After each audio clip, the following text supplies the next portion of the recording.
How's it going, everybody? Robot Combat Models here. Welcome back to another video. I know it's been a hot minute, hasn't it? It has been going on a year since my last uploads. I think at that point I said that I'd try and be back for a while, and I think we managed to do 2 uploads in a row, which was a pretty good run, I would say, for the current standards of the channel. But no, it's good to be back. If my voice sounds a little bit different, I'm actually recording this and I've got like tonsillitis. So that is brilliant. Of the hundreds or so days I've gone since last recording, I decided to do it the one day I'm ill. So that makes sense, doesn't it? Anyway, we're back with another model showcase today. I'm really excited to show some of these models because even though I've not been making videos, I have been building still fairly frequently, and although I've not built as much as previous years, the quality and the size of the robots I'm building now is far superior to anything I've ever done in the past. So let's get right into it. Let's show off some of the robots I built for Extreme Robots. I went to Extreme Robots Newcastle. They finally did another northern event, quote unquote, this year. It was great to be there. I went to 2 shows. It was fantastic, and I decided to bring a few models of some of the robots so I purposely made some of the robots that were competing. So of course we had to make Eruption. It's not the first time I've made Eruption. This is, I think, the 3rd time now. It's been like 5 years since I made my last Eruption, and I am just absolutely thrilled with this one. It turned out fantastic. There's a few extra bits of tape on it now because this was taken to the Netherlands and down to Newcastle, so you can imagine it got a little bit damaged in transit, but overall I think it still looks stunning. The details on the flipper are perfect. I'm not the best at typography, you can see, but it still is decent. The flipper works fantastic, and it even got Michael's seal of approval at the event, which was great. I'll throw up a wee picture there. It's just honestly great to see Roboteers that enjoy the models. That is like, it makes everything worth it. But yep, my model of Eruption, very happy with that. Let's move on to some more Extreme Robots models. Gabriel. This is by far the biggest Gabriel I've ever built, the biggest model I think I've ever built. And again, I think this is my 3rd Gabriel now. The last one I retired around 2019, so it's been a while since I've had one.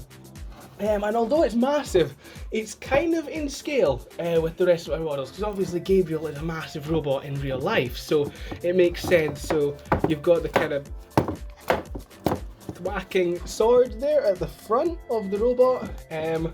We've got actually like some thickness to these wheels now. There's 2 bits of cardboard with some kind of thicker corrugated cardboard in the middle, so it actually gives it a bit more depth. It makes it look a bit better. Same with the sword as well. Overall, very happy with the way this one turned out. Gabriel. Alright, let's go with the local lads for Newcastle anyway. Here's my model of TR4. And again, it's been a while since I've made a Tomb Raider model. My last one was TR2 in 2017, I think. So I finally made TR4, and the shape of it's not entirely right. I know the real one kind of comes out and then back in, but I was doing this when there was just like a CAD of it released. There weren't many angles, so I just decided to go with a straight wedge. Ultimately that was wrong, but I still think the resemblance is pretty much there, and I've got a picture of this model on the real thing. Really cool robot, and this flipper is actually really good. I'm happy with this. Moving on, one of Team Shock's new robots is a low pressure flipper. It's been doing fantastic the past few years at Extreme Robots. It's Tectonic. This one, again, the proportions aren't quite right, but I'm still pretty happy with it. The real one's slightly lower. This one's a bit tall, but overall it's pretty good there. You've got the kind of low pressure flipper, so the idea behind it is it doesn't flip as far as high pressure flippers, but it can flip more times. So it's had a lot of success in real life, and I'm very happy with the model. Right, one more Extreme Robots robot. It is Donald Thump. The new version of Donald Thump as well, painted red. Again, I'm very happy with this one. I do have some of the straw hair on it. This was from my old model of Donald Thump, and this was also from the real machine of Donald Thump. So this is authentic Donald hair right here. It's a bit of a mess right now, I need to sort it out. But overall, pretty cool. Again, I'm very happy with the detailing on this thing. The back of it there as well, you got the 3D wheels, and the top you've got the kind of dimensions of the bar spinner. I need to sort that out a wee bit. It's in a bit of a mess right now because this has also been transported, but I think we have a picture of it with the real Donald as well. Again, just great showing these models to the Roboteers. It honestly makes my day. Anyway, some other ones now. This one was built a wee while ago. Really happy with the way it turned out. It is the legendary King Buxton. The newest version of King Buxton. You can see the top of it. We've done all the kind of decorations there. It's obviously all just drawn on, but it gives a cool effect. The forklift works very smoothly, so it can kind of come up and like that. It's mounted on a straw in between these two kind of bulkheads here. Three-dimensional wheels, of course. You've got the kind of back buffer plate, which is good for combating spinners there.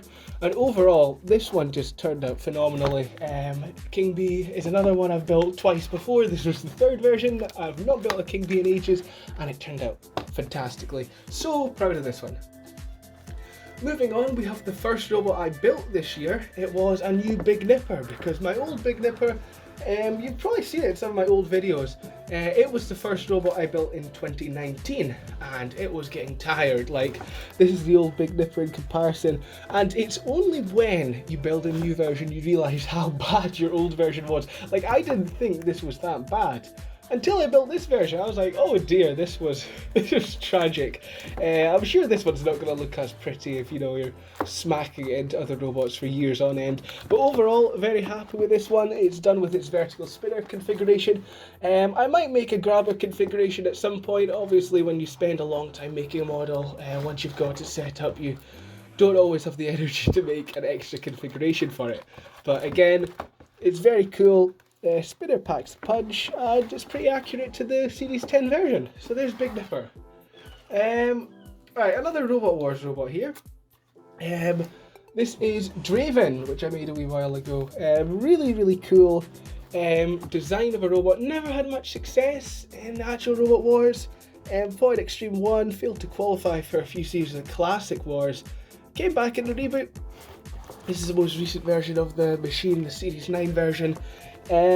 Overall, pretty happy with it. The shape is bang on to the real thing, and obviously we've got the lifter here and the crusher. It crushed like the bottom and came up this way, so that's pretty cool. Yeah, lifter there, quite good for self-righting, just kind of comes straight over when you retract it in. Yeah, very happy with this one, and the colour scheme was quite hard to do on this one. It's a mixture of grey and brown and stuff, and to give it that rusted effect, so very nice. Happy with Draven. This is a real blast from the past, this one I made recently. This is Gravedigger from the classic series of Robot Wars, based on its Series 5 version. So you have the axe there, which is quite powerful, and in the Series 5 version this axe was attached to a lifter on the back, but the straws that I use for doing that, for like my axe mechanisms and what have you, they're just not strong enough to support another lifter on the back of it, so I've just made that separate. I think it works better anyway. So you've got a wee lifting panel on the back here, and you've got the main axe. The best thing about this is obviously the decorations. I'm terrible with actual art. So I'm very happy with the way this turned out, especially since I spent like half an hour drawing this panel alone. So I was glad to get it finished, and it turned out very well. So I might have to do more decorating in the future.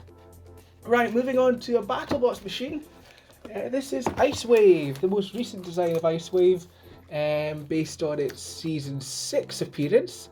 The blade is slightly too short, in my opinion, but that's my only criticism for this model. Overall, I think it has got Ice Wave pretty much bang on, honestly. The blade even spins around, which is quite cool.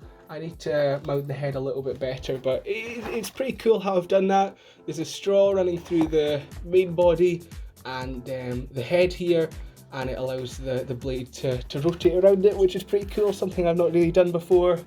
So it's definitely something I could use in future. Very happy with this one. So yeah, Ice Wave there. One more robot to show you. This is the most recent model I've built. It's actually a Clashbox robot. Remember that wonderful TV show from China, of course. This is AU Thumper, and this was built by Jason Marston from Thor and Tim Rackley from Concussion.